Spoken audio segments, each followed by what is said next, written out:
নমস্কার, ration card কবি সুকান্ত ভট্টাচার্য। রঘুবীর একদিন দিতে গিয়ে আড্ডা, হারিয়ে ফেললো ভুলে রেশনের কার্ডটা। তারপর খোঁজাখুঁজি এখানে ওখানে, রঘু ছুটে এলো তার রেশনের দোকানে।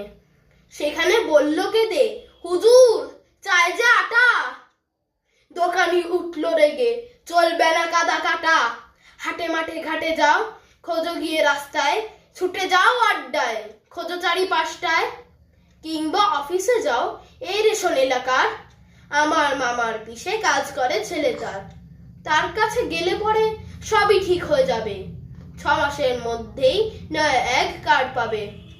রঘুবীর বলে কেঁদে, 6 মাস কি করব? 6 মাস কি উপবাস করে ধুকে মরবো? আমি তা করব কি? দোকানি উঠলো রেগে, যা খুশি তা করো তুমি, বলল সে অতি বেগে। পয়সা থাকে তো খেও হোটেলে কি মেসেতে, নই